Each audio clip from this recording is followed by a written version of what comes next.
Last Airbender 2 from M. Night Shyamalan. So what do you think that's going to be? Like, how do you think, is it going to be good or bad? Well, actually, I missed the boat on Last Airbender, the movie and the TV show it was based on. So I'm probably not the best person to consult with on that. Am I curious to see how a critically panned movie is getting a sequel? Yes. But, I'm not very familiar with it. So you guys might have to educate me a little bit on Last Airbender and Avatar it was based on. Oh, I'm the perfect person to say. Lay it on me, bro. Me and my brother went to one of those first day screenings and stuff of it. Mm-hmm. And Aidan can say something. He was there. Yeah.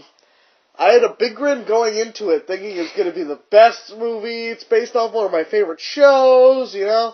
Came out of there so disappointed. Like, what did I just watch? Yeah. Did I just watch Dragon Ball Evolution? Is it that bad?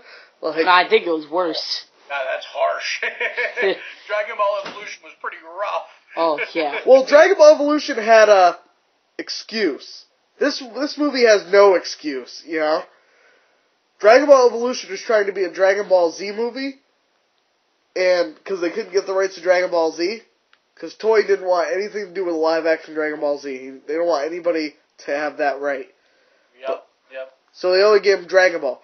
M. Night Shyamalan had full rights to do anything with The Last Airbender, and he made it a garbage film, He took out some of the key elements of the first season and just threw it away for stupid dance routines and stuff that just wouldn't even happen with these characters. He even mispronounced a lot of the names from the show, Yeah. That's a cardinal sin. You're gonna offend the fan base when you don't even pay respect or pronounce the characters' names accordingly. They changed the comic relief character from the show to a serious tough guy in the movie. Yeah.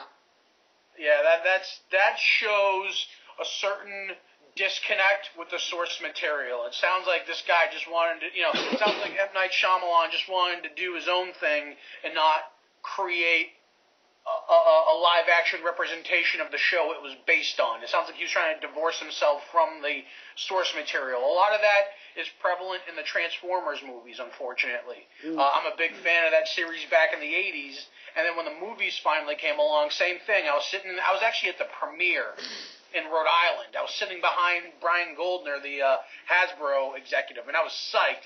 When I left the movie, it was okay. It was good. I enjoyed it, but it wasn't my Transformers. Yeah. I always took those as parody movies, sort of like the Brady Bunch movie in the 90s. Yeah. I always took them as you're not supposed to take them seriously. Yeah, that's really what it comes down to. If you take the movie at face value, it is what it is. But as an adaptation of my Transformers, it certainly is not. And that's how I'm going to feel about The Last Airbender, The season 2 had a lot more richness to it. It was more like the Empire Strikes Back season for the show. So hopefully he can I would say take season 2 and make it into 2 movies for him. If I was in his M. Night Shyamalan's place and making a sequel, I would split it into 2, sort of Back to the Future 2 and 3 were one movie. I would do that with the second season. And so that way... Let me ask, I'm sorry to interrupt, but let me ask, do you think they're going to try to course correct and partially reboot, or they're going to continue off the previous movie? I think they're going to continue off the previous movie, but I feel like he's going to try to redeem himself with this one. And season 2 is a lot easier to adapt, and it'd be easier to make it into 2 films, and then he'd be able to redeem himself, I think, in my opinion. People would just forget about the first one. If he makes a decent movie, and it's not all crap, if he makes at least a decent movie, people will go see it multiple times, People will redeem it if he just makes a decent movie. It just needs to be decent. See, I really think that it's going to be hard to explain most of that saga because it mostly takes place with the Kasuki, what are their name? The warrior people? What are they? Kyoshi. Yeah, Kyoshi Warriors and also Jet Li. Or not Jet Li, what's his name? That was season 1. Yeah, I know, but he was supposed... but he has a bigger role in season 2 with him That's dying. And what I'm stuff. saying. You can split it into two. There's certain characters that they left out from the first movie that were in the series. But I feel like you can introduce them in the beginning of the second movie and then kind of like go with the develop flow. them the whole movie. You know? Yeah. Build Okay. off that. Yeah. Yeah.